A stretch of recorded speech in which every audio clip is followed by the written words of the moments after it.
వందనాలు తెలియజేసుకుంటున్నాను. వందనాలు. దేవుని వాక్యాన్ని ధ్యానిద్దాం ప్రియులారా. అపోస్తలుల కార్యముల గ్రంథము 18వ అధ్యాయము 18వ అధ్యాయము మొదటి 3 వచనాలను చదువుకొని నేటి వాక్యదానాన్ని ప్రారంభించుకుందాం. 18వ అధ్యాయము మొదటి 3 వచనాలను చదువుకొని నేటి వాక్యదానాన్ని ప్రారంభించుకుందాం.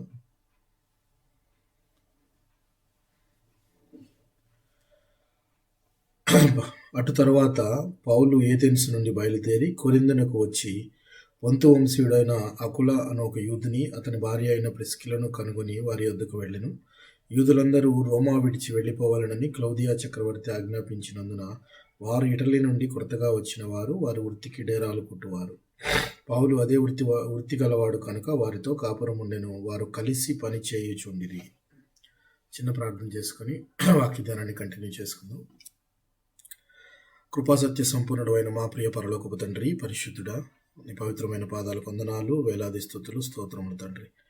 మరి ఒక దినమునైనా మీ సన్నిధిలో గడిపే భాగ్యాన్ని ఇచ్చినందును బట్టి మీకు వేలాది వందనములు, కృతజ్ఞతలు చెల్లించుకొనిచున్నాం.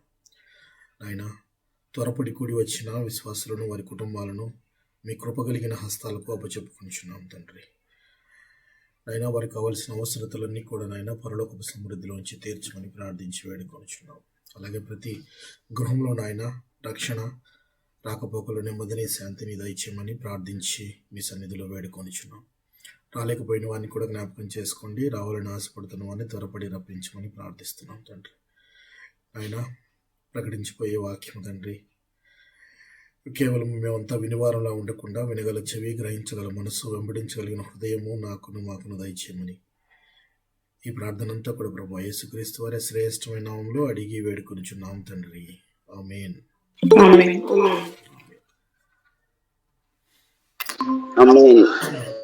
మంచిది ప్రియులారా. సో దేవుని వాక్యాన్ని ధ్యానిస్తున్నాం. బెన్యామీను గోత్రంలో మనము అపోస్తలుడైన పౌలు గారి 2వ మిషనరీ జర్నీలో ఉన్నాం. నిన్నటి దినాన మనము ఎక్కడికి వెళ్ళాడని మాట్లాడుకున్నాం ప్రియులారా, జ్ఞాపకం ఉందా? నిన్నటి దినము ఏథెన్స్ అనే పట్టణానికి వచ్చిన సంగతి జ్ఞాపకం ఉంది కదా. ఏథెన్స్ అనే పట్టణంలో అక్కడ వారంతా కూడా క్రొత్త విషయాలు నేర్చుకోవాలని ఎంతో ఉత్సాహంతో పౌలు గారు చెప్పే మాటలను ఇంకా చెప్పమని వారు తీసుకుని వెళ్ళి, అక్కడ ఉన్న తత్వవేత్తలంతా తీసుకుని వెళ్ళి అరియోపగు అనే ఒక సభ దగ్గరికి తీసుకుని వెళ్ళారు. దాన్ని మనము హిల్ ఆఫ్ మార్స్ అని చెప్పి పిలుస్తామని చెప్పి మాట్లాడుకున్నాము. అందులో పౌలు గారు చెప్పిన అనేకమైన అమూల్యమైన మాటలను మనం విన్నాం. దేవునికి కురచైనది ఏదీ లేదు, మనుష్యుడు సహాయం చేయగలిగినంత కురచ ఏమీ లేదు అని. అలాగే బంగారము, వెండి, రాళ్ళు ఇలాంటి వాటితో చేయవలసిన అవసరం లేదు. ఆయన నీలోను నాలోను ఉంటూ మనల్ని నడిపిస్తున్నాడు అని చెప్పి అనే గొప్ప సంగతులన్నీ ఆయన చెప్పడం జరుగుతుంది. అలాగే ఆయన మరణ పునరుత్థానాలను వారందరికీ తెలియజేస్తే కొంతమంది అయితే విశ్వసించి హత్తుకున్నారు. పౌలుని హత్తుకొని ఆలింగనం చేసుకుని వారు మారు మనసు పొందుకున్నారు. మరికొందరు అయితే అపహాస్యం చేశారని మనము మాట్లాడుకున్నాము. అయితే ఏథెన్స్ సంగతి ఇలా ఉంటే అక్కడి నుంచి కొరింథు అనే పట్టణానికి వచ్చినప్పుడు కొరింథులో ఒక జంట కలవడం జరుగుతుంది అని మనం మాట్లాడుకున్నాము. ఈ జంట యొక్క పేరేమనుకున్నాం ప్రియులారా? వారి పేర్లకు అర్థాలు ఏం చెప్పుకున్నాం నిన్న, జ్ఞాపకం ఉందా? అకుల అంటే ఐ షల్ బి నరిష్డ్ అని, ప్రిస్కిలా అంటే లిటిల్ ఓల్డ్ ఉమెన్. అయితే ఈ అకుల, ప్రిస్కిలా అనే ఇద్దరు వృత్తికి డేరాలు కుట్టేవారు. అలాగే పౌలు గారు కూడా ఈ యొక్క సెంటెన్స్ నుంచి మనకు డేరాలు కుట్టేవారు అన్నట్లుగా మనకు తెలుస్తుంది. అంటే అదే వృత్తి గలవారు కాబట్టి, సమాన వృత్తి గలవారు అనగానే ఒక ప్రాంతంలోకి వెళ్ళగానే జనరల్గా కలుసుకుంటారు, మాట్లాడుకుంటారు. ఇక్కడ పౌలు అదే వృత్తి గలవాడు కనుక వారితో కాపురం ఉండెను. వారు కలిసి పని చేయుచుండిరి అనే మాటకు 2 అర్థాలు ఉన్నాయి. వారు డేరాలు కుట్టడం అనే ఒక పని, అలాగే పరిచర్య అనే దాన్ని కూడా కలిసే చేసినట్టు మనము చూడవచ్చు ప్రియులారా. తర్వాత ఎందుకనంటే వీరిరువురి గురించి పౌలు గారు ఒక గొప్ప సాక్ష్యం ఇస్తాడు. చాలా గొప్ప సాక్ష్యము వీరి గురించి ఇవ్వడం జరుగుతుంది రోమాపత్రికలో. అది తెలుసుకునే ముందుగా జతగా ఉన్న వీరిని గనక చూస్తే మనం ఎన్నో విషయాలు నేర్చుకోవచ్చు. అంటే కుటుంబ వ్యవస్థలో భార్యాభర్త ఇద్దరూ దేవుని యందు నమ్మిక ఉంచి విశ్వాసంతో నడుస్తూ పరిచర్య కొనసాగిస్తున్న జంట అనగానే జనరల్గా ఒక గొప్ప అనుభూతి కలుగుతుంది. ఎందుకనంటే జంటగా ఉన్నవారిని అనగానే మనం బైబిల్లో అనేక మందిని చూడొచ్చు. జతగా అంటే భార్యాభర్తలు ఇద్దరూ దేవుణ్ణి గౌరవించి దేవుని యొక్క వాగ్దానాలకు ఎంతో ఆశగా ఎదురు చూస్తూ దేవుణ్ణి ప్రేమిస్తూ అలా ఒకరంటే ఒకరి విశ్వాసంలో ఇంకొకరు చాలా జాగ్రత్తగా వారిని నడిపిస్తూ ఉన్న జంటలు గనక మనము రైట్ ఫ్రమ్ ద బిగినింగ్ గనక చూస్తే గనక అబ్రహాము మరియు సారా వారు దేవుణ్ణి ఎంతగానో విశ్వసించారు. ఎంతో దూరం ప్రయాణించారు. వారు తక్కువ దూరం ప్రయాణించారంటారు. వాళ్ళు ఎంతో దూరం ప్రయాణం చేశారు. ఎంత ప్రయాణం చేసినా కానీ వారు దేవుని మీద ఉన్న నమ్మకాన్ని కోల్పోలేదు. వృద్ధాప్యంలోనూ కూడా దేవుని యందు నమ్మిక ఉంచటం జరిగింది. దేవుని ఎంతగానో ప్రేమించి విశ్వసించారు. అంటే ఈ ఇరువురు దేవుని పట్ల నమ్మిక ఉంచటము, భార్యాభర్తలు ఇద్దరుగా కలిసి దేవుణ్ణి సేవించడం అనేది గొప్ప విషయంగా మాట్లాడుకోవచ్చు. అందునిమిత్తమే సారా చెప్పిన మాటను బట్టి కూడా దేవుడు ఒకసారి అబ్రహాముకు చెప్పింది, ఆమె చెప్పిందే కరెక్ట్, ఆమె ప్రకారమే ఫాలో అవ్వు, ఈమె గర్భాన పుట్టిన వాడే నీకు వారసుడు అని చెప్పడం కూడా జరుగుతుంది. అవునా? ఎవరి విషయంలో? అది ఇస్సాకు విషయంలో చెప్పడము జరుగుతుంది ప్రియులారా. అలాగే మరి ఇస్సాకు రిబ్కలు కనుక తీసుకున్నట్టే వారి ఇరువురు మొదటి పరిచయంలోనే ఒక రకంగా ప్రేమలో పడ్డట్టు మనము చూడొచ్చు. అయితే ఇస్సాకు ఎప్పుడైతే రెబ్కా గారిని తన గుడారంలోనికి తీసుకుని వెళ్ళాడో ఒక మాట రాయబడి ఉంటుంది. అక్కడ ఏమని రాయబడ్డాడు? He was comforted. అంటే ఏమని రాయబడి ఉంటుంది? గుర్తుందా మీకు? జ్ఞాపకం ఉందా?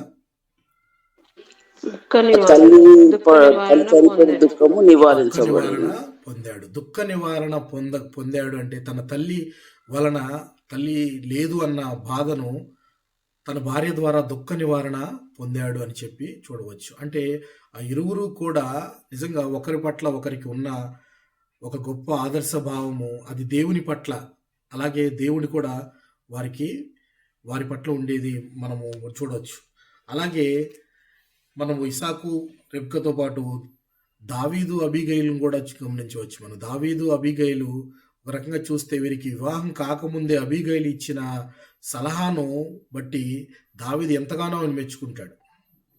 అంటే ఈ పొద్దు అంటే ఈ దినమున నా చేతులు రక్తసిక్తం కాకుండా నువ్వు మంచి సలహా ఇచ్చి నన్ను కాపాడావు అని చెప్పేసి ఆమెను మెచ్చుకోవడం, తర్వాత ఆమెను వివాహం చేసుకోవటం, వారికి సంతానం కలగటము, ఇలాగా ఒక జతగా దేవుణ్ణి ఆరాధించిన వారు కానీ, లేకపోతే దేవుని విషయంలో ఒక నిబద్ధత కలిగి జంటగా ఉన్న జంటలు మనం కనుక చూస్తే, అలాగే మన అమ్రాము యాకోబేదు అమ్రామ్ అంటే ఎవరు వీళ్ళు? వీరు జనరల్గా పరాయి దేశంలో, ఐగుప్తు దేశంలో పరాయి దేశంలో భార్యాభర్తలు అయి ఉండి అక్కడ తమ కుమారుల పట్ల దేవుని పట్ల విశ్వాసాన్ని ఎక్కడ విడిచి పెట్టలేదు. అలాగే చూస్తే యాకోబు మరియు లేయా అని చూస్తే జనరల్గా ఆలోచిస్తే యాకోబుకి ఎవరంటే ఇష్టము? రాహేల్ అంటే ఇష్టం. కానీ యాకోబుకు దేవుడు నిర్ణయించింది మాత్రము లేయని. అలాగని రాహేల్ని కూడా చేసుకున్నాడు ఆయన. కానీ లేయ విషయంలో మాత్రము లేయ అతనికి ఆరుగురిని సంతానము ఇచ్చినట్లుగా మనం చూస్తాం. అవునా? ఎన్ని గోత్రకర్తలు ఆమె గర్భం నుండి వచ్చారు? ఆరుగురు గోత్రకర్తలను లేక 6 మంది పిల్లలను యాకోబుకి ఇవ్వటం జరుగుతుంది.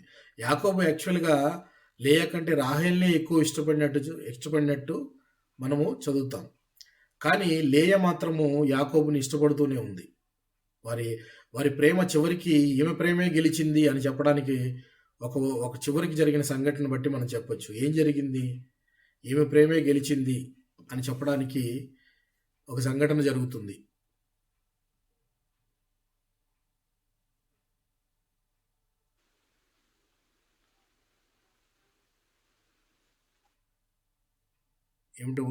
ఏమిటో జ్ఞాపకం ఉందా మీకు? రాహేలు తన కుమారుడు పుత్రదాత వృక్ష పళ్ళని తీసుకొచ్చినప్పుడు రాహేలు కూడా ఇస్తాడు. ఆ విషయం కాదు. అంటే చివరకు యాక్చువల్గా లేయా దీన పుడుతుందా యాకోబు మీద పెట్టుకున్న ప్రేమే గెలిచింది అని చెప్పడానికి కారణం ఏంటంటే, లే ఎక్కడ పాతి పెట్టబడింది అక్కడే యాకోబు పెట్టబడింది. అంటే తమ సమాధులు ఉండడానికి ఒక స్థలం ఏర్పరచుకున్న స్థలంలోనే ఆమెను ఎక్కడ పాతి పెట్టారో, చివరికి తన కొడుకైన యోసేపుని అడిగి అక్కడే పాతి పెట్టమని చివరికి వాళ్ళు ఒక చోటకే చేరినట్లుగా మనకు కనబడుతుంది. కానీ రాహేల్ అక్కడ పూడ్చిపెట్టబడలేదు. ఎందుకంటే ఆమె ఆన్ ది వే జర్నీలో ఉన్నప్పుడు చనిపోతుంది, ఆమె సమాధి రామ దగ్గరలో ఉంటుంది అని చెప్పి మనం చదువుకున్నాం. సో ఇక్కడ చివరకు లేయా యాకోబు మీద పెట్టుకున్న విపరీతమైన ప్రేమే గెలిచిందంటే, చివరికి చనిపోయిన ఆయన సమాధిలో కూడా విడవకూడదు అన్నట్లుగా సమాధులు కూడా రెండు ఒక్కచోటే చేయబడ్డాయి అని చెప్పేసి మనము తెలుసుకుంటాం ప్రియులారా. సో వీళ్ళంతా కూడా జతగా దేవుణ్ణి కొలవటం, దేవుణ్ణి గౌరవించటంలోను, దేవుడిచ్చిన వాగ్దానాలను కోసము ఆశగా ఎదురు చూడటంలోనూ వీరు జంటగా ఎంతగానో సక్సెస్ అయ్యారు. అలా చెప్పుకోవటం చూస్తే మనము యోసేపు మరియు అసెనతు ఎవరి జంట? యోసేపు భార్యాభర్తలు. యోసేపు ఎక్కడివాడు? హెబ్రియుడు. అసెనతు ఎవరు? ఐగుప్తీయురాలు. ఐగుప్తులో అక్కడ వారు ఓను అనే దేవత యొక్క యాజకుడైన పోతిఫెరు కుమార్తె. అంటే రెండు భిన్న విశ్వాసాలకు చెందిన వారు పెళ్లి చేసుకున్నారు. కానీ ఎక్కడైనా తేడా గమనించారా? ఏదైనా కనపడిందా?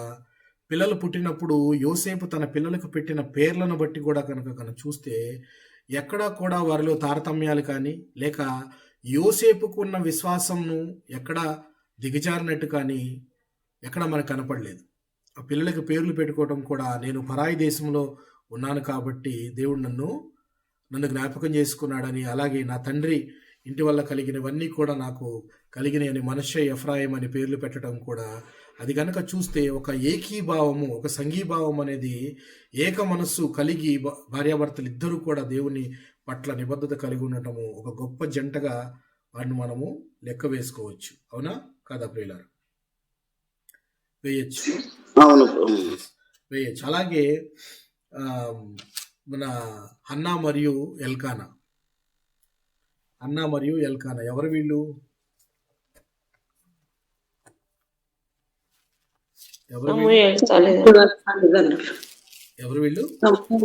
సమూయేలు గారి తల్లిదండ్రులు. ఏంటి వీళ్ళలో గొప్పతనం నిజంగా అని కనుక ఆలోచిస్తే, పిల్లలు పుట్టలేదనే ఒక సమస్యగా బాధపడుతూ ఉంటే ఆయన ఒక మాట అంటాడు. ఎల్కానా ఒక మాట, 10 మంది కుమారుల కంటే నేను ఎక్కువ, 10 మంది కుమారుల కంటే నేను చాలనా, 10 మంది కుమారుల కంటే సమానంగా లేక ఎక్కువగా వాళ్ళకంటే నేను లేనా నీకు అని అంటే, అయినా కానీ ఆమె కుమారులు కలగాలి అని చెప్పేసేసి ఆమె చేసిన ప్రార్థన ప్రకారము, విజ్ఞాపన ప్రకారము పిల్లలు పుట్టిన తర్వాత, పిల్లవాడు పుట్టాడు అనే పాయింట్ కనుక మనం ఆలోచిస్తే, పుట్టిన పిల్లవాడిని మొక్కుకున్న ప్రకారము తిరిగి దేవుని పరిచర్యకే ఇచ్చేయటంలో కేవలము తల్లి పాత్ర ఉంటుందా, తండ్రి పాత్ర కూడా ఉంటుందంటారు? ఇద్దరు అంగీకరించాలి. అంటే చూడండి, దేవునికి ఒక మొక్కుకున్నారు, లేక దేవునికి దగ్గర ఒక మాట వీరు చెప్పారు అంటే దాన్ని పాటించడంలో భార్యాభర్తలు ఇద్దరూ కూడా ఒక నిబద్ధత కలిగి ఆ బిడ్డను పరిచర్యకు అప్పగించడం జరుగుతుంది. దేవుడు తర్వాత బహుగా వారికి బిడ్డలు ఇవ్వటం అనేది తర్వాత సంగతి. సో వారికి ఇచ్చిన ఎన్నాళ్ళు లేక ఆమె ఒక నిందగా దాన్ని మోస్తూ ఉంటే, అలాంటి సమయంలో ఇచ్చిన బిడ్డను తిరిగి ఇవ్వటంలో భర్త అడ్డు చెప్పలేదు. దేవునికి మనం మొక్కుకున్నాము కాబట్టి అది తప్పక చేసి తీరాలి అని చెప్పేసి, అంటే దేవుని పట్ల ఉండే భక్తి అనేది భార్య కొంతో భర్త కొంతో కాకుండా ఇరువురు ఏక మనస్సు కలిగి ఒకే తాటిపైన అంటారు కదా, దానిపైన నడవటం అనేది గొప్ప విషయంగా ఆ జంట మనకు కనబడుతుంది ప్రియులారా. అవునా? ఆ జంట మనకి ఆ, కనబడుతూ ఉంది. సో ఇలాగ మనము లెక్కేసుకుంటే అనేక మంది జంటలు కూడా చూడొచ్చు. రూతు బోయేజ్ కూడా చూడొచ్చు. బోయేజ్ని ఇక్కడ మనము విమోచకుడిగా, ఒక రీడీమర్గా మనము కన్సిడర్ చేస్తాము. విమోచకుడు అంటే ఎవరు? విమోచించేవాడు అని చెప్పచ్చు. రూతు పడిన అనేక కష్టాల నుంచి విమోచన కలిగించాడు అని చెప్పేసి ఆయన విమోచకుడని పిలవచ్చు. సో ఇట్లాగా జంటలందరూ కూడా, అంటే భార్యాభర్తలు అని సంబోధించిన బైబిల్లో అనేక మంది కూడా దేవుని పట్ల భయభక్తుల్లోనూ, భక్తి శ్రద్ధల్లోనూ, నిబద్ధతలోనూ తమకంటూ ఒక స్థానాన్ని ఏర్పరచుకున్నారు. అలా కనుక మనం చూసినట్లయితే అలాంటి జంటల మధ్యలో ఇంకొక పేరు మనకు కనబడుతుంది, ఈ అకుల మరియు ప్రిస్కిల. అకుల మరియు ప్రిస్కిల, వీరి గురించి పౌలు గారు ఇచ్చిన గొప్ప సాక్ష్యము ఏంటి అని కనుక మనం చూస్తే ఒకసారి చూద్దాం. చూడండి, రోమాపత్రిక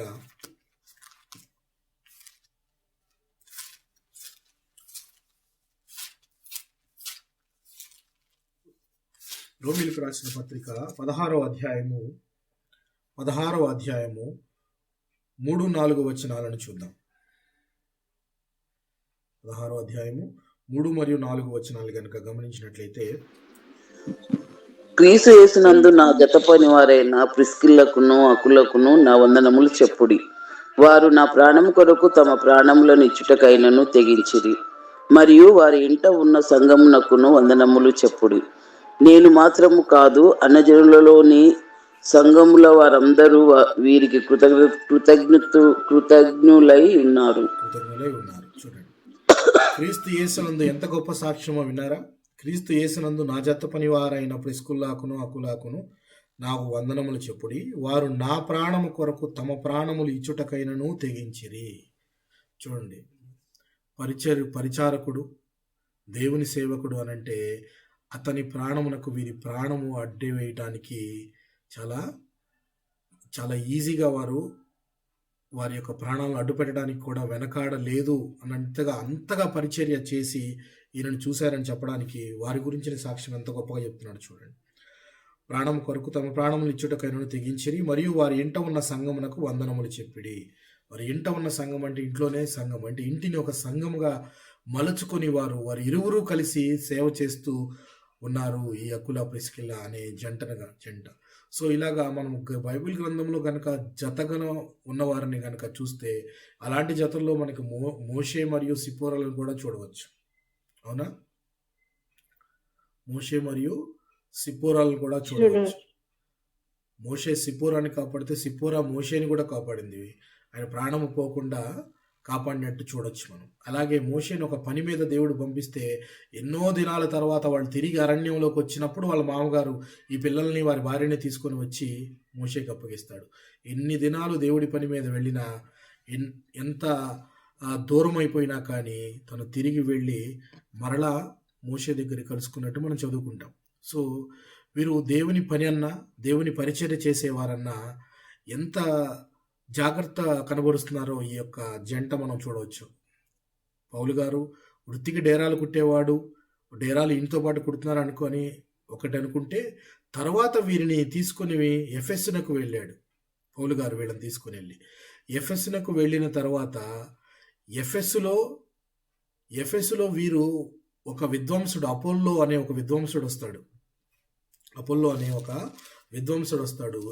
ఈ విద్వాంసుడు అంటే అర్థము, he's a scholar at literatures, అంటే లేఖనాలన్నీ కూడా ఆయనకు బాగా తెలుసు, క్షుణ్ణంగా తెలుసు. అంటే లేఖనాల్లో బాగా ప్రావీణ్యం కలిగిన వ్యక్తి. ఏ లేఖనం ఎక్కడుంది, మోషే ధర్మశాస్త్ర గ్రంథం అంతా కూడా చాలా ప్రావీణ్యత కలిగిన వ్యక్తి. కానీ ఆ వ్యక్తిని వీరు ఇంకా తీర్చిదిద్దినట్టు మనం చదువుకోవచ్చు. ఇంకా ఏం తీర్చిదిద్దుతారు వీళ్ళు? ఇంకా వీళ్ళు ఏం తీర్చిదిద్దగలరు? ఆయనే విద్వాంసుడు అంటున్నారు కదా, మరి ఆయన్నే ఏం తీర్చిదిద్దగలరు వీరు? అంటే సరైన విధానంలో దేవునిలో నడిపించారు. ఆయన విద్వాంసుడే గాని దేవునిలో ఇంకా సరైన విధానంలో నడవచ్చు. ఆయన విద్వాంసుడే కానీ ఆయనకు బాప్తిస్మము అంటే యోహాను బాప్తిస్మం తప్ప క్రీస్తుని గురించిన బాప్తిస్మం అనేది తెలియదు. ఏంటి రెండిటికి తేడా? యోహాన్ అయితే నీళ్ళతో ఇస్తాడు, నీళ్ళతో యేసుక్రీస్తు అయితే అగ్నితోను. అంటే మారు మనసు పాపక్షమాపణ పొందుకోలేదు. అంటే ఇక్కడ బాప్తిస్మం ఇచ్చి యోహాను బాప్తిస్మం ఇచ్చేటప్పుడు వారందరికీ చెప్తున్న మాట మారు మనస్సు పొందండి అని చెప్పి, నా వెనక వచ్చువాడు నాకన్నా గనుడు, ఆయన చెప్పులు వారు ఇప్పటికైనా నేను తగను అని చెప్పి చెప్తారు. అంటే ఎవరో నా వెనక రాబోతున్నారు, నా వెనక ఒక వ్యక్తి వస్తాడు అని చెప్పి ఆయన చెప్తూ ఉన్నాడు. సో అప్పుడు మారు మనసు పొందండి అంటే మారు మనసు నిమిత్తమైన బాప్తిజం ఆయన ఇస్తూ వచ్చాడు. కానీ ఆయన చెప్తూనే ఉన్నాడు, నా వెనక వచ్చేవాడు పరిశుద్ధాత్మలోను లేక అగ్నిలోను బాప్తిస్మం ఇస్తాడు అని చెప్పేసేసి. కరెక్టే. కానీ ఇప్పుడు మనం చదువుకుంటున్న యుగం ఏంటిది అని అంటే, అపోస్తుల కార్యముల గ్రంథం జరిగే టయానికి వీరు వెనకున్న లేఖనాలన్నీ చదువుకున్నా కానీ వీరికి అర్థం కాని పాయింట్ ఏంటంటే, ఈ బాప్తిస్మం ఇచ్చి యోహాను చెప్పిన వ్యక్తి ఎవరి గురించి చెప్పాడు? ఆయన వచ్చాడా? ఆయన తను చేయాల్సిన పని చేశాడా? ఆయన తను చేయవలసిన పని చేశాడా? వచ్చి ప్రాణం పెట్టాడా? లేకపోతే ఆయన ఎవరు అనేది వీరు పాయింట్అవుట్ చేసుకోలేకపోయారు.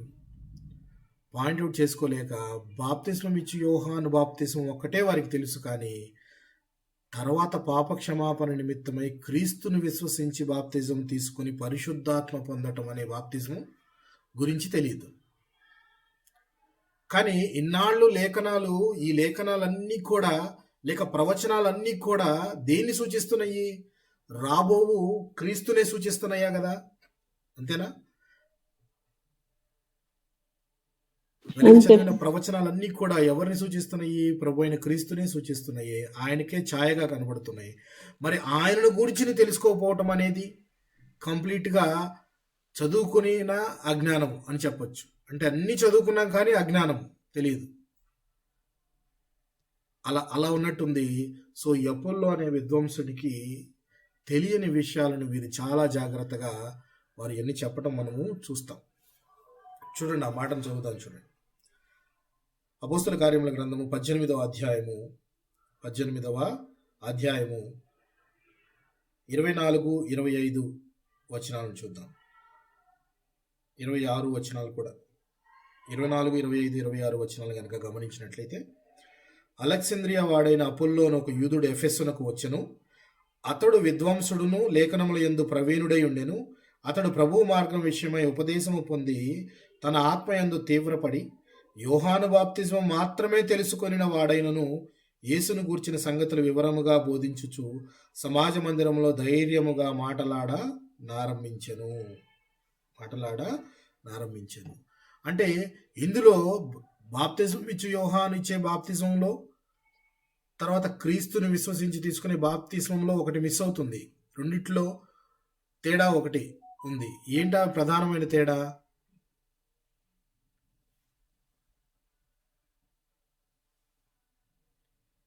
ఏమిటా ప్రధానమైన తేడా?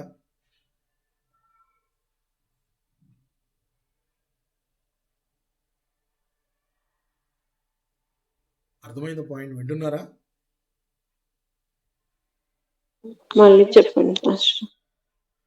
యోహాను బాప్తిస్మానికి ఇప్పుడు వీరు విశదీకరించి ఆయనకి యేసుక్రీస్తుని గూర్చిన బాప్తిస్మానికి చెప్పడం ద్వారా ఈ రెండిట్లో ఒక తేడా ఉంది, ప్రధానమైన ఒక తేడా ఉంది.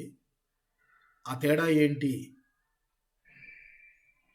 యేసుక్రీస్తుని ఒప్పుకోవడం.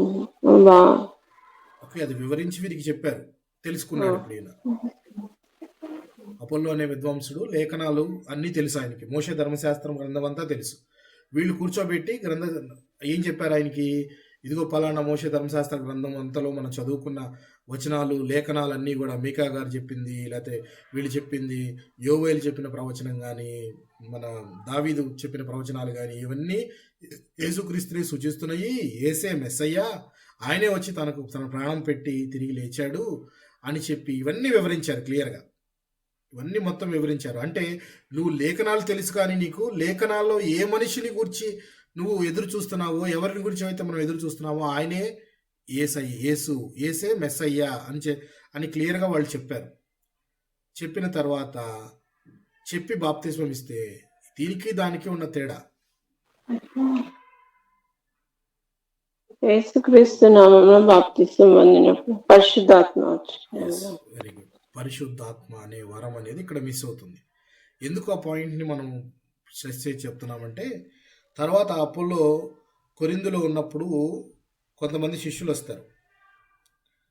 శిష్యులు వస్తే వారిని చూచి అడుగుతాడనమాట. చూద్దాం, చూడండి 19వ అధ్యాయంలో మొదటి 3 వచనాలను కనుక గమనించినట్లయితే, అపోలో కొరింథులో ఉన్నప్పుడు జరిగినది ఏమనగా, పౌలు పై ప్రదేశంలో సంచరించి ఎఫెస్కి వచ్చినప్పుడు కొందరు శిష్యులు వస్తారు ఆయన దగ్గరికి. వస్తే మీరు విశ్వసించినప్పుడు పరిశుద్ధాత్మను పొందితిరా అని వారిని అడుగుతాడు. మీరు విశ్వసించారు కదా, విశ్వసించినప్పుడు పరిశుద్ధాత్మను పొందారా అని చెప్పేసి ఎఫెసు అనే ప్రాంతంలో కొంతమంది శిష్యులు వస్తే అక్కడ పౌలు గారు వాళ్ళని అడుగుతున్నాడు. అడుగుతుంటే వాళ్ళేం చెప్తున్నారు, వారు పరిశుద్ధాత్ముడు ఉన్నాడన్న సంగతియే మేము వినలేదని చెప్పిరి. అసలు పరిశుద్ధాత్మ అనేది ఒక సబ్జెక్ట్ ఉంది, ఒక వ్యక్తి ఉన్నాడు లేక ఒక శక్తి ఉంది అనేది మాకు తెలియనే తెలీదు, దాని గురించి అసలు మాకు చెప్పిన వారే లేరు అని వాళ్ళు పాయింట్ చెప్తారు. చెప్పగానే అని వారిని అడగా, వారు పరిశుద్ధాత్ముడు ఉన్నాడన్న సంగతియే మేము వినలేదని చెప్పిరి. అసలు ఉన్నాడన్న సంగతి మేము ఎప్పుడు వినలేదు అని చెప్పగానే పౌలు గారు చూడండి, అలాగైతే మీరు దేనిని బట్టి బాప్తిజం పొందిరి? అయితే మీరు మరి బాప్తిజం తీసుకుంటున్నారు కదా, దేన్ని బట్టి బాప్తిజం పొందుతున్నారు మీరు అని కనుక అడిగితే వాళ్ళు ఏం చెప్తున్నారో చూడండి. దేనిని బట్టి బాప్తిజం పొందిరి అనగా, వారు యోహాను బాప్తిజమును బట్టియే అని చెప్పిరి. యోహాన్ అంటే ఎవరు?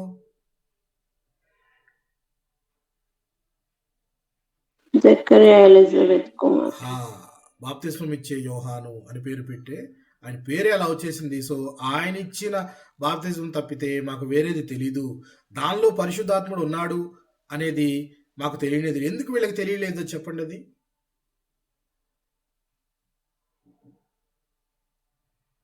అంటే వాళ్ళు ధర్మశాస్త్రం మాత్రమే చదివారు. యోహాను బాప్తిసినప్పుడు చెప్పలేదు పరిశుద్ధాత్మను పొందుకుంటారు మీరు అని చెప్పి ఉండకుండొచ్చు. ఎందుకు అనంటే కారణము, అప్పటికి క్రీస్తు వారు ఉన్నారు. యేసుక్రీస్తు ఉన్నంత వరకు పరిశుద్ధాత్ముడు రాలేదు. యేసుక్రీస్తు వెళ్ళిపోయిన తర్వాత పరిశుద్ధాత్ముడు వచ్చాడు. పరిశుద్ధాత్ముడు అప్పటికి బాప్తిస్మం ఇచ్చి యోహాను ఉన్న టయానికి పరిశుద్ధాత్ముడు అనే దాని అవసరం లేదు. ఎందుకంటే యేసుక్రీస్తు వారు భూమి మీద ఉన్నారు కాబట్టి. ఆయన భూమి మీద ఉండి ఆయన తిరిగి వెళ్ళిపోయిన తర్వాత పరిశుద్ధాత్మ అనేది వచ్చింది. అర్థమైందా? మరి యోహాను బాప్తిసం ఇచ్చినప్పుడు మరి యేసుక్రీస్తు మీదకి వస్తుంది కదా పాస్టర్ గారు. యేసుక్రీస్తు మీదకి వచ్చింది. అది మిగిలిన అందరి మీదకి వరం కాదు. అది దేనికోసం వచ్చింది అని అంటే, ఈయన నా కుమారుడు అని తెలియజేయడానికి వచ్చింది. బాప్తిసం ఇచ్చి యోహానికి తెలియజేయాలి, అక్కడున్న సాక్షులకందరికీ తెలియబడాలి అని అంటే, వచ్చి పావురం వలె ఎవరి మీద వాలింది? అందరి మీద వాలింది అని ఉందా? అందరి మీదకి వచ్చిందా? లేదు, అందరి మీదకి రాలేదు. ఎలా వచ్చింది? అంటే ప్రభు అయిన యేసుక్రీస్తు మీద వాలి ఆ పావురము వలె ఆత్మ దిగి వచ్చి ఏం చెప్పాలని, అక్కడ ఏం ప్రూవ్ చేయాలి అని అంటే, ఈయన నా ప్రియ కుమారుడు అని. అంటే బాప్తిస్మం ఇచ్చి యోహానికి ఒక టెస్టిమనీ, అంటే నా కళ్ళ ముందు ఆయన చూడాలి కదా, ఈయననా నేను ఎదురు చూస్తుంది అని చెప్పి తెలియాలి కదా.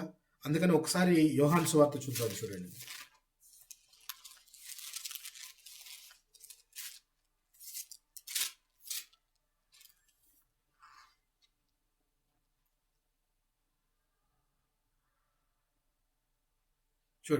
ఈ యోహాను సువార్త మొదటి అధ్యాయంలో 32-33 వచనాలు కనుక మనం చదివినట్లయితే, యోహానుకి చెప్పబడింది ఏంటయ్యా క్లియర్గా అంటే, యోహాను నువ్వు బ్లైండ్గా ఎలా నమ్ముతావు? నీ వెనక ఒక అతను వస్తాడు, నువ్వు ఎలా నమ్ముతావు ఆయన్ని అని అంటే, ఆయనకి చెప్పబడింది ఏంటంటే, మరియు యోహాను సాక్ష్యం ఇచ్చుచు, ఆత్మ పావురము వలె ఆకాశము నుండి దిగివచ్చుడు చూచితిని, ఆ ఆత్మ ఆయన మీద నిలిచెను, నేను ఆయనను ఎరుగనైతిని, ఆయన ఎవరో నాకు తెలియదు, కానీ నీళ్లలో బాప్తిస్మం ఇచ్చుటకు నన్ను పంపిన వాడు నీవెవని మీద ఆత్మ దిగి వచ్చి నిలుచుట చూతువో ఆయనే పరిశుద్ధాత్మలో బాప్తిస్మం ఇచ్చేవాడని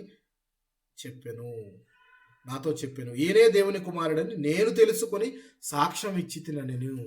ఇక్కడ బాప్తిస్మం ఇచ్చి యోహానికి ఆ పాయింట్ క్లియర్ అవ్వడానికి, ఆయనకి తెలియడానికి, ఈయనే అని దేవుడు ఎండార్స్ చేయడానికి, ఒక స్టాంప్ అంటారు కదా, ఒక అథెంటికేటెడ్ స్టాంప్ వేయటానికి ఆయనకి చూపించాడు. ఈయనే నా ప్రియ కుమారుడు అని చూపించడానికి. ఎందుకని ఇన్నాళ్ళు బాప్తిసం ఇచ్చి యోహాన్, అందుకే అక్కడ పాయింట్ అడుగుతున్నాడు, నేనైతే ఎరగను అంటున్నాడు, నేనైతే ఎరగను అంటున్నాడు. కానీ నేను ఎలా నమ్మాలి అని అంటే, దేవుడు నాకు ఇచ్చిన పాయింట్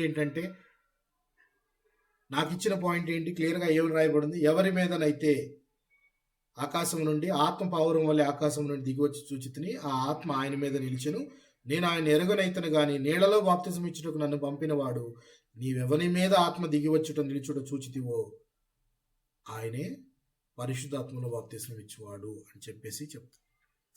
సో ఇక్కడ పరిశుద్ధాత్మ అందరి మీదకి రావటం అనేది లాస్ట్ టైం కూడా మనం చెప్పుకున్నాం. మేడగది అనుభవంలో అపోస్తల కార్యములు 2వ అధ్యాయంలో మేడగదిలో అక్కడ ఉన్న యూదులందరి మీదకి వచ్చిందని చెప్పుకున్నాం. 8వ అధ్యాయంలో సమరయుల మీదకి వచ్చిందని చెప్పుకున్నాము. తర్వాత 10వ అధ్యాయం వచ్చేటికి అన్యజనులందరి మీదకి వచ్చిందనుకున్నాము. 14, 15 అధ్యాయాల్లో వీరు సేవలోకి వెళ్ళిన తర్వాత అనేక మంది అన్యజనులకు పరిశుద్ధాత్మ అనే వరం అనేది స్ప్రెడ్ అయిపోయింది అని చెప్పి మనం చెప్పుకున్నాం. సో ఇది ఒక స్టెప్ బై స్టెప్ ప్రొసీజర్ జరిగింది. మొట్టమొదటి మేడగదిలో యూదులు, అంటే అక్కడ సోకాల్డ్ పీపుల్ ఇశ్రాయేలీయులు, దాని తర్వాత అక్కడ నుంచి సమరయులు తర్వాత మెల్లగా ఒక్కొక్కరు అన్యజనులు. సో తర్వాత ఇక అన్యజనుల మధ్య అందరి దగ్గరికి స్ప్రెడ్ అయిపోయింది. సో ఆ వరము అనేది ఎలా వస్తుంది అనే దానికి కూడా పేతురు గారు మనకు క్లియర్గా చెప్పాడు. పేతురు గారు ఎందుకని ఏం చెప్పిన మాట క్లియర్గా ఆయన చెప్పిన మాట ఏంటి, మీరు మారు మనసు పొంది పాపక్షమాపణ నిమిత్తం ప్రతివాడు యేసుక్రీస్తు నామమున బాప్తిజము పొందుడి, అప్పుడు మీరు పరిశుద్ధాత్మ అనే వరం పొందుతారు. యేసుక్రీస్తు నామమున బాప్తిజం పొందలేదు వీరు. ఎవరు? ఇక్కడ ఎఫెస్సులో ఉన్న కొంతమంది శిష్యులు. ఎవరి పేరు మీద మీరు బాప్తిజం పొందారు అని అడిగితే వారేం చెప్పారు సమాధానం? యోహాను బాప్తిస్మం. అంటే యోహాను బాప్తిస్మం నమ్ముచున్నారు కానీ తర్వాత యేసే మెస్సయ్య అనే పాయింట్ అనేది వీళ్ళు మిస్ అవుతున్నారు అనమాట. వీళ్ళు ఎందుకనంటే అక్కడ చూడండి, యేసుని సిలువ వేయాలి అని అడిగిన వారిలో కొంతమంది యేసే మెస్సయ్య అని చాలామంది నమ్మారు, కొంతమంది నమ్మని వారు కూడా ఉన్నారు కదా. చాలామంది ఈయన కాదు, దేవుణ్ణి దూషిస్తున్నాడు. సో ఇలాంటి మాటలన్నీ ఎందుకు వస్తున్నాయి అంటే నమ్మని వారు ఉన్నారు కదా. సో వీళ్ళు కూడా బాప్తిస్మం ఇచ్చి యోహాను యొక్క బాప్తిజమే తెలుసు వీళ్ళకి, కానీ యేసుక్రీస్తుని విశ్వసిస్తే అలా బాప్తిజం తీసుకుంటే పరిశుద్ధాత్మ అనే వరం మనకు వస్తుంది అన్న సంగతి వీళ్ళకి తెలియదు. అదే పౌలు గారు అడిగిన ఫస్ట్ పాయింటే పరిశుద్ధాత్మ అనే వరం మీరు పొందుకున్నారా అని అడిగాడు. అంటే వాళ్ళు అన్నది ఏంటి, అసలు ఆ పరిశుద్ధాత్ముడు ఉన్నాడన్న సంగతే మాకు తెలియదు అని అంటున్నాడు. అంటే ఉన్నాడన్న సంగతి తెలియలేదు అని అంటే, సో ఇక్కడ అందుకే ఈయన క్రీస్తుని నమ్మి మీరు బాప్తిజం తీసుకోండి, పరిశుద్ధాత్మ వరం మీరు పొందుకుంటారు. వెంటనే వారు తెలియదు అని చెప్పగానే పౌలు యొక్క డ్యూటీ ఏమై ఉంటుంది చెప్పండి మీకు? అందరికి తెలియవచ్చడము, వాళ్ళకి మరలా బాప్తిజం ఇవ్వటం, వారికి బాప్తిజం యేసుక్రీస్తు నామమున బాప్తిజం ఇవ్వటం అనేది చేయటం అనేది. అందుకే పౌలు గారు కూడా వెంటనే ఈ డైలాగ్ అంటాడు, ఒక మాట మాట్లాడతారు. ఆయన ఏం మాట్లాడతారో చూడండి. అందుకు పౌలు, యోహాను తన వెనక వచ్చువాని యందు అనగా యేసునందు విశ్వాసం ఉంచవలనని ప్రజలతో చెప్పుచు మారు మనసు విషయమైన బాప్తిజం ఇచ్చినని చెప్పెను. వారు ఆ మాటలు విని ప్రభు అయిన యేసు నామమున బాప్తిజము పొందిరి.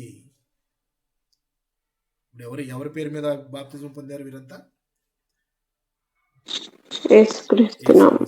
బాప్తిజం పొందారు. మరి పరిశుద్ధాత్మ అనే వరం వస్తుందా? వెంటనే చూడండి, తర్వాత పౌలు వారి మీద చేతులుంచగా పరిశుద్ధాత్మ వారి మీదకు వచ్చెను. అప్పుడు వారు భాషలతో మాట్లాడుటకును ప్రవచించుటకును మొదలు పెట్టిరి. వారందరూ ఇంచుమించు 12 మంది పురుషులు.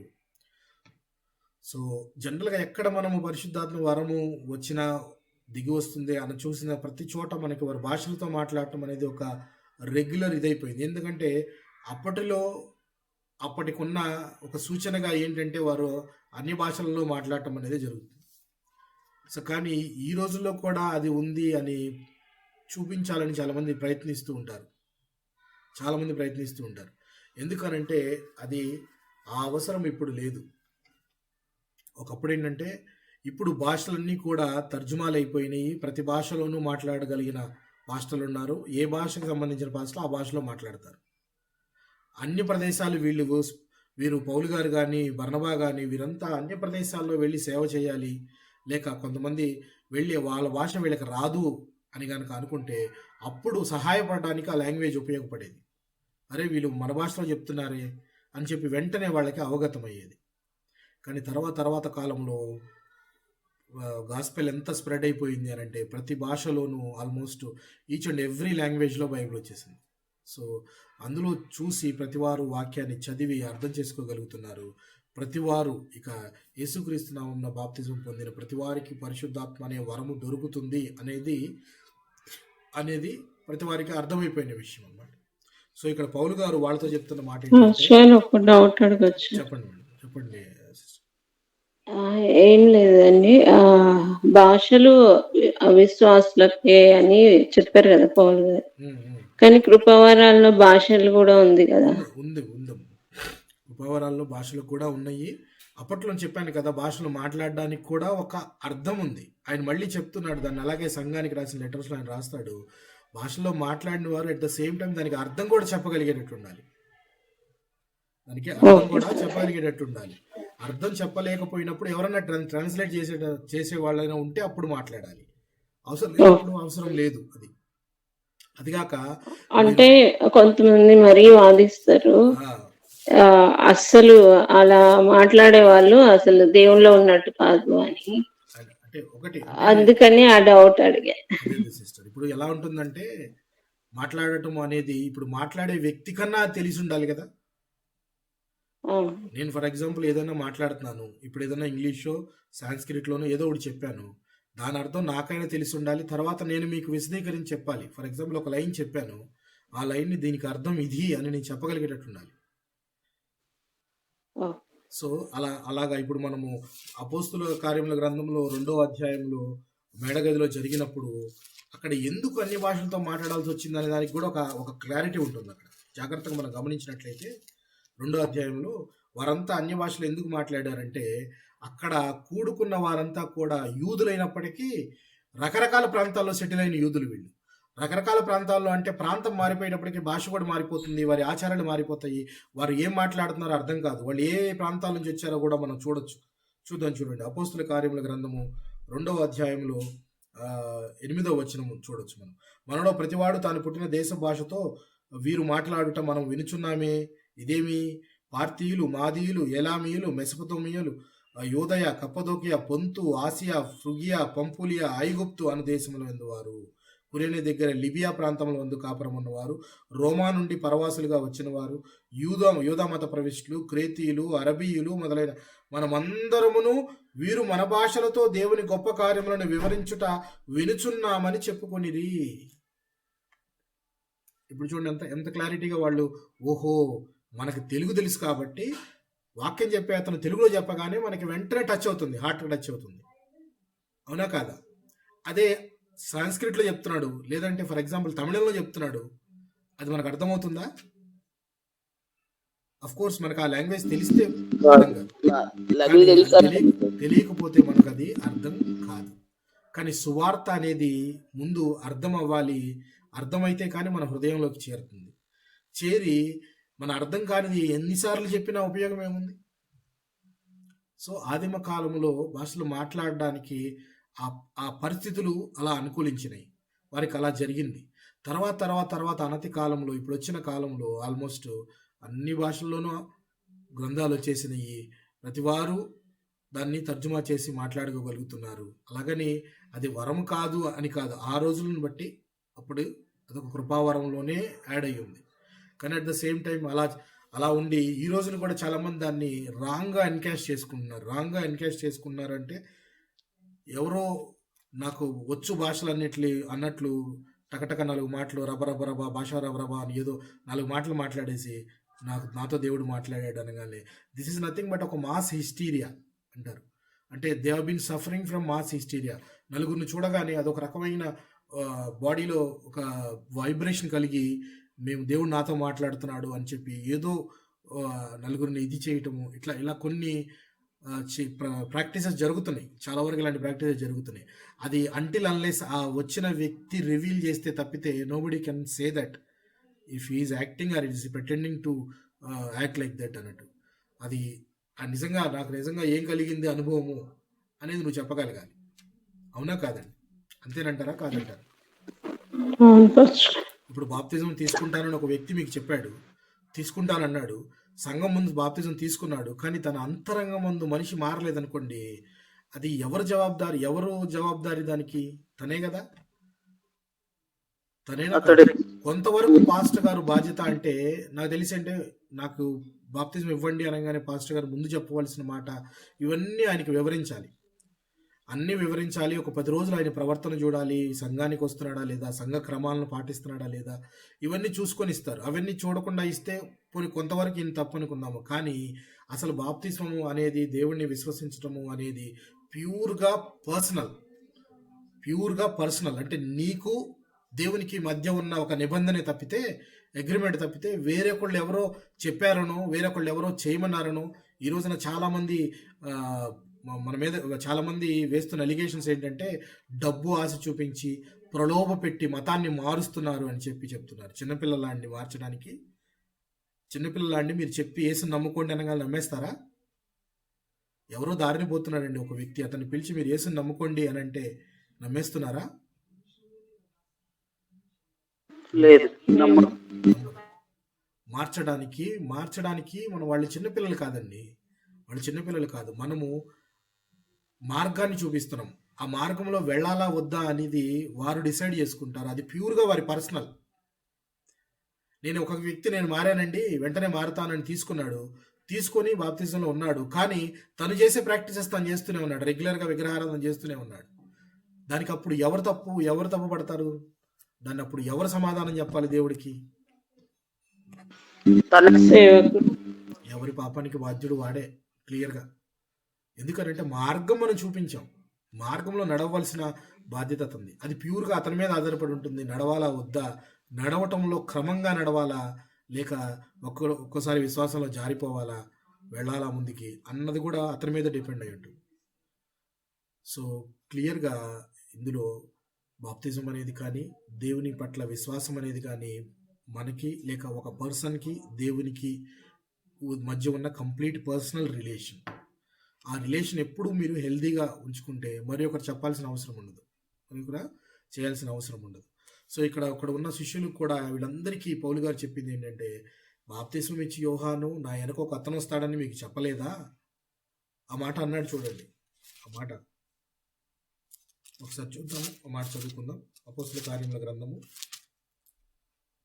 19వ అధ్యాయంలో, అందుకు పౌలు 4వ వచనం, యోహాను తన వెనక వచ్చువాని యందు అనగా యేసునందు అని ఆయన మెన్షన్ చేస్తున్నాడు. అంటే మీరు ఇప్పుడు ఎవరి పేరున బాప్తిజం తీసుకోవాలో ఆయన గురించే యోహాను గారు చెప్పింది అన్న మాటను ఈయన చెప్తూ ఉన్నాడు. చూడండి, అనగా యేసునందు విశ్వాసం ఉంచవాలని ప్రజలతో చెప్పుచు మారు మనసు విషయమైన బాప్తిస్మము ఇచ్చుచూ వచ్చినని చెప్పాను. వారు ఆ మాటలు విని ప్రభు అయిన యేసునామమున బాప్తిస్మం పొందిరి. సో వారందరి మీద చేతులుంచి మీరు ప్రార్థన చేయగా పరిశుద్ధాత్మ అనే వరాన్ని వారు పొందుకున్నారు అని చెప్పి చూడొచ్చు. సో ఇక్కడ అపోల్లో అనే విద్వాంసునికి కూడా ఈ సంగతులన్నీ ఎవరు బోధించారు? చూడండి, జంటగా భార్యాభర్తలు ఇద్దరు ఎంత గొప్ప పరిచర్య చేస్తున్నారు చూడండి. పౌలు గారు కలిశారు, పౌలు గారి దగ్గర నుంచి కొరింథీ నుంచి ఎఫెస్కి వచ్చారు, ఎఫెస్లో కొంతకాలం ఉన్నారు, అక్కడ పరిచర్య చేశారు. తర్వాత వీరి ఇంట సంఘం ఉంది అనంటే వారు ఇంట్లో సంఘాన్ని ఏర్పాటు చేసుకొని పరిచర్య చేస్తూ ఉన్నారు అని చెప్పేసి మనకి తెలుస్తూ ఈయనకి అపోల్లో అనే వ్యక్తిని పూర్తిగా తీర్చిదిద్దిన తర్వాత ఒక లెటర్ రాసి ఇన్ని పంపిస్తూ ఉన్నారు. ఏం లెటర్ రాసి పంపిస్తున్నారంటే, ఈ రోజుల్లో అది వకాల్తా పుచ్చుకొని రాయటం అంటారు చూడండి. ఒక వ్యక్తిని గురించి వకాల్తా పుచ్చుకొని రాయటం అంటారు. ఫిలెమోనుకు రాసిన పత్రికలో పౌలు గారు ఒక వ్యక్తి గురించి రాస్తాడు కదా, ఎవరా వ్యక్తి? ఒనేసిము. అలాగా ఒక వ్యక్తి గురించి సాక్ష్యం ఇవ్వాలి అని అంటే ఆ రోజుల్లో, లేక పాత దినాల్లో ఒక వ్యక్తి వేరే ఊరికి వెళ్తే ఆ ఊరిలో చర్చిలో లేక ఆ ఊరి సంఘంలో సంఘ కార్యక్రమాల్లో పార్టిసిపేట్ చేయాలి అని అంటే లోకల్గా అతను ఎక్కడైతే బాప్తిజం తీసుకున్నాడో, ఏ చర్చిలో అయితే ప్రతి వారము సంఘ కార్యక్రమాల్లో పాల్గొంటాడో ఆ పాస్టర్ గారి చేత ఒక లెటర్ రాయించుకెళ్ళారు. కమెండేషన్ లెటర్ అంటారు. ఇతను ఈ విశ్వాసానికి చెందినవాడు, ఇలాగ ప్రభువు బల్ల ఆరాధనలో ప్రతి వారము పాల్గొంటాడు అని చెప్పేసేసి అవన్నీ ఒక లెటర్ రాసి వెళ్ళాలి. ఇస్తేనే ఆ లెటర్ చూస్తేనే వేరే సంఘాల వారు లోపలికి ఇన్వైట్ చేసి అతన్ని అంటే లోపల కూర్చోబెట్టి వారితో పాటు దేవుని ఆరాధన చేయడానికి యాక్సెప్ట్ చేసేవాళ్ళు. సో ఇప్పుడు అలాగే అపోల్లో వెళుతూ ఉంటే అపోల్లో తరపున ఈ అకుల ప్రిస్కిల్లా కూడా ఒక లెటర్ రాసి పంపిస్తున్నారట. చూడండి 18వ అధ్యాయము 26 మరియు 27 వచనాలను చూద్దాం. 26 మరియు 27 వచనాలను కనుక గమనిస్తే మనము, ప్రిస్కిల్లా అకులయు విని అతన్ని చేర్చుకొని దేవుని మార్గము మరిపూర్తిగా అతనికి విశదపరిచిరి. తర్వాత అతడు అకయ్యకు పోదలిచినప్పుడు అకయ్య అనే ప్రాంతానికి వెళ్ళాలనుకుంటే ఆయన అతనిని చేర్చుకొనవలెనని సహోదరులు ప్రోత్సాహపరుచుచు అక్కడి శిష్యులకు రాసిరి. అతడు అక్కడికి వచ్చి కృపచేత విశ్వసించిన వారికి చాలా సహాయం చేశాను. అతను చేర్చుకోవాలి అని చెప్పేసి లెటర్స్ రాశారండి. సో ఈ యొక్క భార్యాభర్తల యొక్క పరిచర్య కనుక మనం చూస్తే ఎంతో నేర్చుకోవాల్సినది ఉంది. ఎందుకనంటే పరిచర్య చేసే పౌలు గారు లేక దేవుని సేవ చేసే దేవుని బిడ్డలు అనగానే మరి ఎంతగా ప్రాణం పెట్టడానికైనా వెనుకాడుట లేదు అని పౌలు గారే క్లియర్గా రాశారు రోమిలికి రాసిన పత్రికలు. ఏమని, నా ప్రాణములకు వారి ప్రాణం అడ్డు వేశారు అని చెప్పేసి రాయటం చూసాం. అంటే చూడండి పరిచర్య అంటే ఎంత పరితపించిపోతున్నారో చూడండి. అది ఒక్కరు కాదు, ఇద్దరు భార్యాభర్తలు ఇరువురు జతగా పరిచర్య చేయగలగటం గొప్ప విషయము. అది అవకాశం దొరికితే మనం అందరము దాన్ని యూటిలైజ్ చేసుకోవాలి. బైబిల్లో నిజంగా ఉన్న జంటలు మనకి ఎన్నో పాఠాలు నేర్పిస్తూ ఉంటారు. వాళ్ళు ఒకరి విశ్వాసంలో ఒకరు సహాయపడుతూ దేవుని విషయంలో నిబద్ధత కలిగి నడవటంలోనూ కూడా ఎంతో విషయాలు మనకి ఎన్నో విషయాలు నేర్పిస్తారు. ఈ అకుల ప్రిస్కిల్లా కూడా నిజంగా మనం చూస్తే చూడండి, ఒక వ్యక్తిని చేర్చుకోవటమే కాదు, వారికి కావాల్సిన జ్ఞానం అందించటము, వారు ఎక్కడికైనా వెళ్తానంటే దానికి సహాయము చేయటము, ప్లస్ ఒక సంఘాన్ని ఏర్పాటు చేసుకోవటము.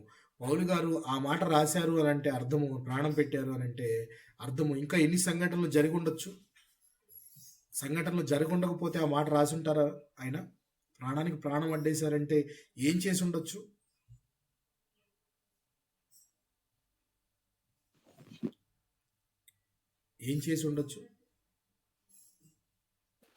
అంటే ఎవరైనా వీళ్ళని ఆటంకం కలిగించినప్పుడు వీళ్ళు అడ్డుకొని ఉండొచ్చు. ఎవరైనా వచ్చి కొట్టడానికి ప్రయత్నించినప్పుడు, రకరకాల దాడులు జరుగుతున్నప్పుడు వీరు తమ ప్రాణమును అడ్డుపెట్టి ఆయనను కాపాడటం సంఘటనలు ఎన్నో జరిగినాయి అని చెప్పేసి ఆయన తన స్వహస్తాలతో లెటర్ రాయటం మనం రోమపత్రికలో చూసాం ప్రియులారా. సో ఇటువంటి వారిని పరిచర్య నిమిత్తం ఎఫెస్కు తీసుకెళ్ళాడు ఎవరు? పౌలు గారు. ఎక్కడి నుంచి? కొరింథీ నుంచి ఎఫెస్కి తీసుకుని వెళ్ళాడు. ఎఫెస్లో సమాజ మందిరాల్లో వీరిని బయటుంచి ఈయన లోపలికి వెళ్ళి అక్కడ వారితో వాదించి తర్కించి చేస్తూ ఉంటే ఆ ఎఫెస్ వాళ్ళు ఇంకొన్ని దినాలు ఇక్కడ ఉండు, నువ్వు చాలా ఎందుకు అంత ఫాస్ట్గా వెళ్ళిపోతున్నావు, నెమ్మదిగా ఉండి ఇంకొన్ని దినాలు మాకు వాక్యం చెప్పంటే లేదు అని చెప్పేసి ఆయన తిరిగి వెళ్ళిపోతూ ఉన్నాడు. ఎక్కడికి వెళుతున్నాడో చూడండి. 18వ అధ్యాయము 21వ వచనము 22, 23 వచనాలు చూసుకుని ముగించుకుందాం ప్రియులారా. వారు ఇంకనూ కొంతకాలం ఉండవని అతన్ని వేడుకొనగా అతను ఒప్పక దేవుని చిత్తమైతే మీ యొద్దకు తిరిగి వత్తునని చెప్పి వారి యొద్ద సెలవు పుచ్చుకొని ఓడ ఎక్కి ఎఫెస్ నుండి బయలుదేరాను. ఓడ ఎక్కి ఇంకా ఆయన ఎఫెస్ నుండి బయలుదేరిపోయాడు. తర్వాత కైసరియా రేవున దిగి, ఇది యెరూషలేం ప్రాంతానికి దగ్గరలో ఉంది, యెరూషలేం ప్రాంతానికి వెళ్ళి, యెరూషలేంలో ఏమున్నాయి? యెరూషలేం దగ్గరికి వెళ్ళడానికి సంఘాలు ఉన్నాయి. ఆదిమ అపోస్తలుల సంఘాలన్నీ యెరూషలేంలోనే ఉన్నాయి. అక్కడికి వెళ్ళి అక్కడ దిగి యెరూషలేం సంఘం వారిని కుశలములు అడిగి అంతియోకయకు వచ్చాను. ఈ అంతియోకయ ఎక్కడ? అంతియోక ఇది సిరియాలోని అంతియోకయ. చూడండి, మనం గమనిస్తే ఫస్ట్ జర్నీ ఎక్కడ స్టార్ట్ అయింది? సిరియాలోనే అంతియోక. ఎక్కడ ఎండ్ అయింది? సిరియాలోనే అంతియోక. సెకండ్ జర్నీ ఎక్కడ స్టార్ట్ అయింది? సిరియాలోనే అంతియోక. సిరియాలోనే. ఇక్కడి నుంచే మళ్ళీ బయలుదేరతారు, సిరియాకి మళ్ళీ వెళ్తారు అక్కడికి. సో ఇతనికి స్టేషన్ అనమాట. అంటే ఇది బేస్ క్యాంప్ లాగా. ఎక్కడికి వెళ్ళాలన్నా ముందు ఇక్కడికి వచ్చి ఇక్కడి నుంచి క్యాంపింగ్ ప్లానింగ్ చేసుకుంటారు అనమాట. అంటే ఒక సొంత గృహంలాగా మారిపోయింది అది, ఒక బేస్ క్యాంప్. తిరిగి ఆయన అన్ని ప్రాంతాలు తిరిగి మాసిదోనియాకి వెళ్ళాడు, ఏథెన్స్ పట్టణానికి వెళ్ళాడు, కొరింథీకి వెళ్ళాడు, ఎఫెస్కి వెళ్ళాడు. సో ఇవన్నీ తిరిగి తిరిగి తిరిగి ఎక్కడికి వచ్చాడు? మళ్ళీ మరలా అంత్యోకయ ప్రాంతానికి రావటం జరిగింది. సో సిరియాలోని అంత్యోకయకు మరలా వచ్చాడు. ఇది సెకండ్ జర్నీ కంప్లీట్ అయిపోతుంది. ఇది సెకండ్ జర్నీ కంప్లీట్ అయిపోయినట్టు ఇంతటితో. సో చూడండి, తర్వాత యెరూషలేమునకు సంఘం వారిని కుశలం అడిగి అంత్యోకయ వచ్చిన అక్కడ కొంతకాలం ఉండిన తర్వాత బయలుదేరి వరుసగా మరలా తర్వాత జర్నీకి స్టార్ట్ అవుతున్నాడు. దానికి ముందు ఈయన సెకండ్ జర్నీని కంప్లీట్ చేసుకోవాల్సిన పని ఉంది. ఇందులో సెకండ్ జర్నీలో నిజంగా చూస్తే ఎంతో మంది వ్యక్తులను, ఎంతో గొప్ప గొప్ప వ్యక్తులను నేను కలవడం జరిగింది. అవునా కాదా? ఎవరెవరిని కలిశారు ప్రియులారా?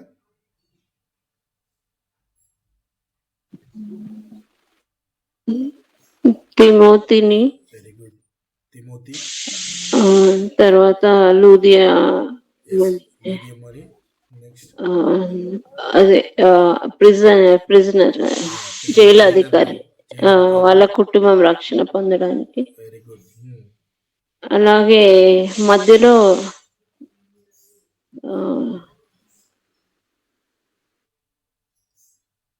ఇంకా బెరయ సంఘస్థులని. బెరయ సంఘస్థుల్ని. బెరయ నిజంగా సంఘాల్లో చెప్పుకోదగ్గ సంఘం అని చెప్పి మనం చెప్పుకున్నాం. వారు లేఖనాలను తరిచి తరిచి పరీక్షించేవారు అని చెప్పేసి చదువుకున్నాం. బెరయ సంఘం వారిని చూసాం. తర్వాత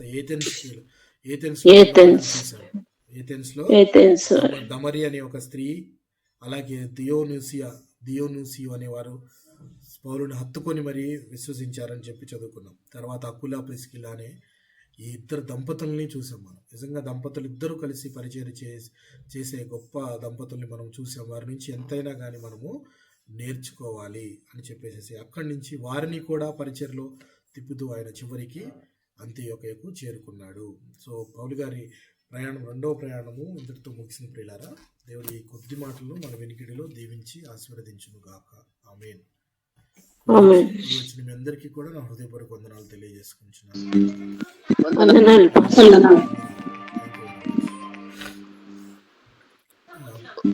ప్రశ్న అడుగుతుంది. భాషలు నిలిచిపోయినాయి అన్నారు కదా పాస్టర్ గారు.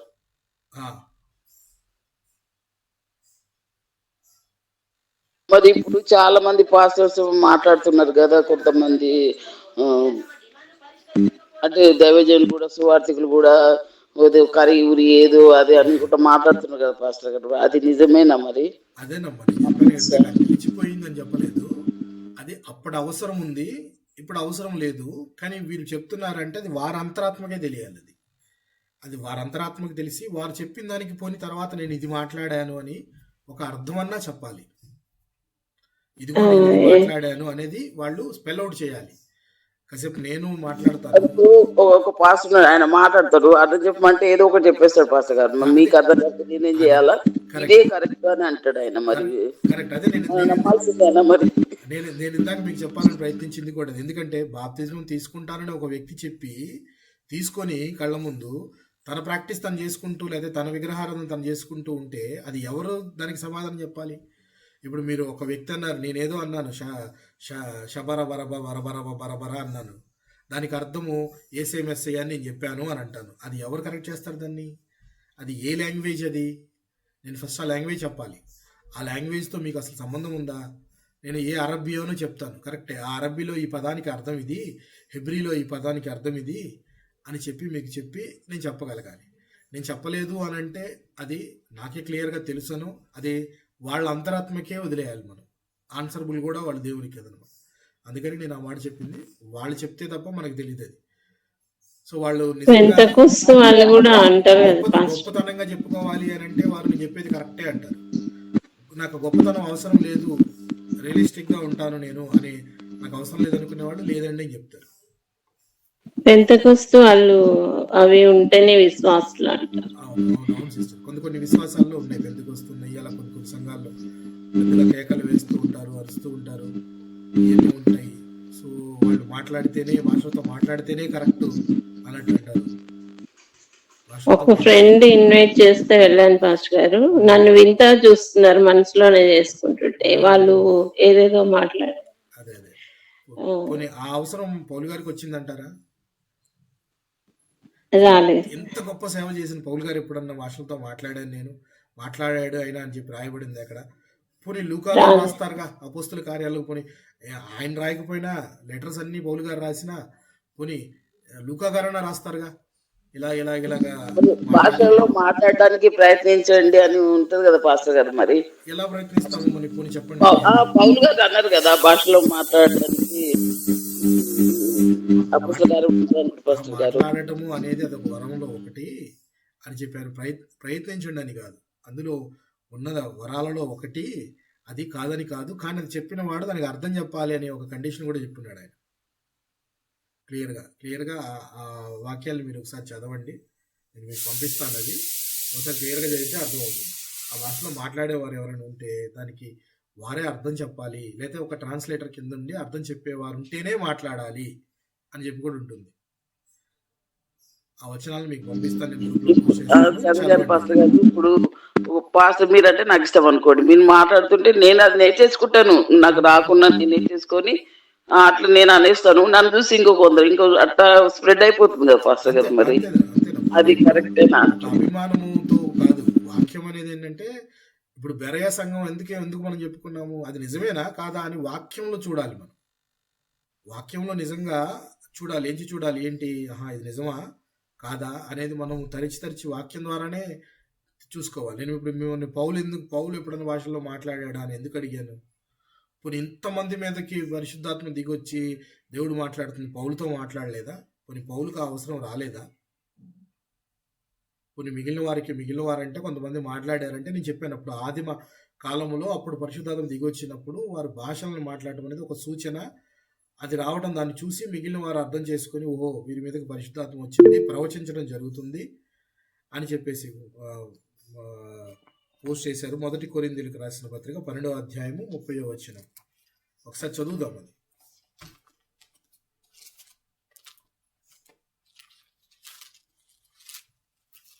కొరింథీయులకు రాసిన మొదటి పత్రిక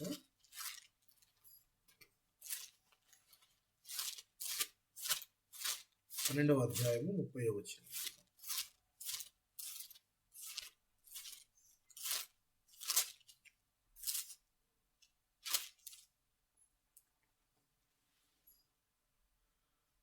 చూడండి ప్రియులారా, 30వ వచనం చూస్తే, అందరూ భాషలతో మాట్లాడుచున్నారా? అందరూ ఆ భాషల అర్థం చెప్పుచున్నారా?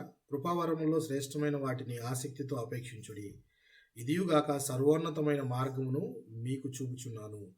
మనుష్యులు భాషలతోనూ దేవదూతల భాషలతోనూ నేను మాట్లాడినను ప్రేమలైన వాడినైతే మ్రోగేడు కంచు అని ఉంది. దానికి ముందు పైన కనుక చూసినట్లయితే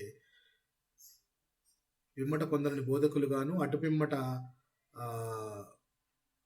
28వ వచనం, మరియు దేవుడు సంఘములో మొదట కొందరిని అపోస్తులుగాను, పిమ్మట కొందరిని ప్రవక్తలుగాను, పిమ్మట కొందరిని బోధకులుగాను, అటు పిమ్మట కొందరిని అద్భుతములు చేయువారిగాను, తర్వాత కొందరిని స్వస్థపరచు కృపావరములు గలవారిగాను, కొందరిని ఉపకారములు చేయువారిగాను, కొందరిని ప్రభుత్వములు చేయువారిగాను, కొందరిని నానా భాషలు మాట్లాడేవారుగాను నియమించను. అందరూ అపోస్తులు, అందరూ ప్రవక్తల, అందరూ బోధకుల, అందరూ అద్భుతములు చేయువారా? అందరూ స్వస్థపరచు కృపావరములు గలవారా? అందరూ భాషలతో మాట్లాడుచున్నారా? ఆయన చెప్పిన ఆ సందర్భానికి అక్కడ క్లియర్గా కొంతమంది కొన్ని టాస్క్లు అనేవి దేవుడు ఇవ్వడం జరిగింది అప్పుడు వరాలను. సో దానికి నెసెసిటీ ఏంటి అనేది కూడా మీకు నేను క్లియర్గా చెప్పాను. ఎందుకంటే అప్పుడు యూదులు అనబడిన వారు రకరకాల ప్రాంతాలకు వెళ్ళి సెటిల్ అయ్యారు. ప్లస్ సువార్త అనేది స్ప్రెడ్ అవ్వాలి అనడానికి భాషల్లో తర్జుమా అనేది చాలా ఇంపార్టెంట్. సో మాట్లాడగలగటం అనేది, నైపుణ్యం అనేది అప్పట్లో దేవుడిచ్చిన ఒక వరము. ఇప్పట్లో అయితే మనము చదువుకోవాలి, నేర్చుకొని దాని ద్వారా మనం ప్రకటించాలి తప్పితే ఒక్కసారిగా నాకు రాకపోయినా తెలియకపోయినా ఆ భాషని నేను ఏ అరబీ భాషనో ఒక్కసారిగా మాట్లాడలేను. నేనైతే మాట్లాడలేను. ఎక్స్క్యూజ్ మీ, 1 కొరింథీ 14వ అధ్యాయము 4వ వచనం నుండి చదవండి ఒకసారి. 14వ అధ్యాయం 4వ వచనం కూడా గమనిద్దాం. భాషతో మాట్లాడు వాడు తనకే క్షేమాభివృద్ధి కలుగు చేసుకొనును గాని ప్రవచించువాడు సంగమునకు క్షేమాభివృద్ధి కలుగు చేయను. మీరందరూ భాషలతో మాట్లాడవలనని కోరుచున్నాను, కానీ మీరు ప్రవచింపవలనని మరి విశేషంగా కోరుచున్నాను. సంఘము క్షేమాభివృద్ధి పొందు నిమిత్తము భాషలతో మాట్లాడువాడు అర్థం చెప్పితేనే గాని వానికంటే ప్రవచించువాడు శ్రేష్ఠుడు. సహోదరులా ఆలోచించుడి. భాషలతో మాట్లాడుచు నేను మీ యొద్దకు వచ్చి సత్యమును బయలుపరచవలన నైనను జ్ఞానోపదేశము చేయవలనైనను ప్రవచింపవలనైనను బోధింపవలనైనను మీతో మాట్లాడకపోయిన ఎడల నా వలన మీకు ప్రయోజనమేమి? పిల్లన గురవి కానీ వీణ కానీ నిర్జీవ వస్తువులు నాదమిచ్చినప్పుడు స్వరములలో భేదము కలుగజేయని ఎడల ఊదినదేదో మీటినదేదో ఎలాగో తెలియను. సో ఈ డిఫరెన్స్ మనకు ఎలా తెలుస్తుంది అనేది క్లియర్గా రాసింది ప్రియులారా. ఇది మీరు ఒకసారి మరలా చదవాల్సిందిగా మీకు మనవి చేసుకుంటున్నాను. Okay pastor, thank you. Doubt clear అయింది అనుకుంటున్నాను మీకు. ఏమ్మా? అయింది. నేను కూడా ఒకసారి పెద్దకోసం వాళ్ళ చర్చికి వెళ్ళినప్పుడు వాళ్ళందరూ అట్లా మోకాల పైన ఇట్లా వెళ్ళిపోతున్నారు. అది ఫుల్ ఫిట్ దగ్గరికి వెళ్ళిపోతున్నారు పాస్టర్ గారు. అంటే వాళ్ళ కొంగులు ఎక్కడ ఉంటున్నాయో, వాళ్ళ చీరలు అంతా ఎక్కడ ఉంటున్నాయో. నేను మా ఫ్రెండ్ని అడిగితే, అమ్మో నువ్వు అట్లా అనొద్దు, పరిశుద్ధాత్మ దూషించొద్దు, నీకు ఈ యుగం అందేను వచ్చే ఏ యుగం అందు క్షమాపణ ఉండదు, తప్పు అట్లా అని అన్నారన్నమాట. అంటే పరిశుద్ధాత్ముడు అట్లా స్త్రీలను అట్లా అంటే ఆ పాయింట్ మీకు అర్థమైంది. అది క్లియర్, చాలా మంచి పాయింట్ అడిగారు మీరు. మరి పరిశుద్ధాత్మ మీ దగ్గరికి వచ్చినప్పుడు మిమ్మల్ని ఎగిరెగిరి పడమని, లేకపోతే ఒక రకంగా అక్కడున్న సంఘ సభ్యుల మధ్య అటు వెళ్ళి ఇటు వెళ్ళి పడమని ఇవన్నీ చేయాల్సిన అవసరం కూడా ఏముంది? అట్ ద సేమ్ టైము ఇది చిన్నప్పుడు జరిగే ఒక చిన్న ప్రాక్టీస్ ఏంటంటే, మా చిన్నప్పుడు మేము చూసేవాళ్ళము. ఎక్కడికన్నా వెళ్ళినప్పుడు ఏదన్నా భక్తి సినిమాలు ఏదో చూసినప్పుడు కానీ, లేకపోతే భక్తి చేసినప్పుడు కానీ, నలుగురు కూర్చొని ఉంటే మధ్యలో ఒక ఆవిడ లెగిసి కంప్లీట్గా తన మీదకి ఏదో వచ్చినట్టు ఊగిపోతూ ఉండేది. ఊగిపోతూ ఉంటే ఆమెను చూసి పక్క నలుగురు తర్వాత ఇంకో ఆమె ఊగిపోతూ ఉండేది. This is called completely mass hysteria అంటారు. అది ఒక జనమును చూసి కొంతమంది వీక్ మైండెడ్ పీపుల్ మీద ఒక చిన్నపాటి ఒక ఇదనమాట. అది నాకేదో జరిగిపోతుంది, నేను దానికి ఇదైపోతున్నాను అని చెప్పేసి వాళ్ళు దాన్ని చేయటము, దాన్ని చూసి పక్కన వాళ్ళకి ఆ పర్సన్ బాధపడుతూ వాళ్ళు ఏదో చేస్తుంటే వీళ్ళు వెళ్ళి బొట్లు పెట్టడం, దానికి నీళ్లు పోయటము, శాంతపరచటము, దేవుడి మీదకు వచ్చాడని చెప్పి చెప్పటము, ఇలాంటివన్నీ జరుగుతుంటాయి. ఇలాంటి వాటిని చూసి ఒకళ్ళని చూసి ఒకళ్ళు ఇలా చేసుకుంటారు. వాళ్ళని తీసుకెళ్ళి పక్కకెళ్ళి నీళ్లు పోసి కాసేపు మనం తడితే మన లోకంలోకి వస్తారనమాట. సో ఇది ఒక సైకలాజికల్ ఒక డిజార్డర్ అని చెప్పేసి చాలామంది కూడా దాన్ని డిఫైన్ చేశారు. సో అయితే ఏంటంటే, అన్య విశ్వాసాల్లో జరిగే వాటిని మనం తప్పు అని చెప్పి మనము తప్పు పడటం మన పని కాదు. కానీ మనం క్లారిటీగా ఆలోచిస్తే, మీరు మనసులో దేవుడిని ప్రార్థన చేసుకుంటున్నారు, నేను పెద్దగా అరిసి కేకలు పెడుతూ ఏయో భాషలో మాట్లాడుతూ ప్రార్థన చేస్తూ ఉన్నాను, ఏం చేస్తున్నాను, కానీ ప్రార్థన దేవుడు నెమ్మదిగా ఉన్న ప్రార్థన వింటాడు, నువ్వు అరిచి కేకలు పెట్టాల్సిన అవసరం లేదు అనేది నీ మనసుకు తెలుసు. ప్లస్ ఫర్ ఎగ్జాంపుల్ అనుకుందామమ్మా, ఒక పాయింట్ ఏంటంటే, మన గ్రూప్లో అనేక మంది స్వస్థత కావాలనో లేకపోతే ఏదైనా చిన్న బాధలు కలిగితే, ఇబ్బంది కలిగితే పోస్ట్ చేస్తున్నారు. మనమందరం కలిసి ప్రార్థిస్తున్నాం. కానీ ప్రార్థన ద్వారా జరుగుతుంది కదా అని అతను ట్రీట్మెంట్ చేయించుకోవడం మానేస్తే,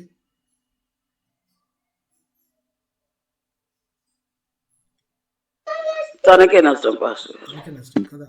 సో ట్రీట్మెంట్ అనేది చేస్తూ ఉండాలి. దేవుడు ప్రార్థన ద్వారా మనం ఎంతవరకు ఆయన్ని అడుగుతామో, ప్రార్థనలో ఆయన ఆలకించి జవాబిచ్చే దేవుడే, దానికి ఇస్తాడు. గాయపరచు వాడే మాంసు వాడను నేనే అని చెప్పారు దేవుడు, కరెక్టే. అలాగని ఆయన ఇస్తాడు కదా అని చెప్పి మా పాస్టర్ గారు చెప్పారు, ఏ మందులు వాడద్దండి, మీరు ఆరాధన చేస్తారు కదా. చాలామంది కరోనా టైంలో కూడా ఇలాగే వచ్చింది, ఏం భయపడద్దు, ఆరాధన చేస్తారు కదా, అదే 4 పూట్లా చేయండి, దాంతో మీ కరోనా మీ దగ్గరికి రాదు, కరోనా రాదు అని చెప్పేసి.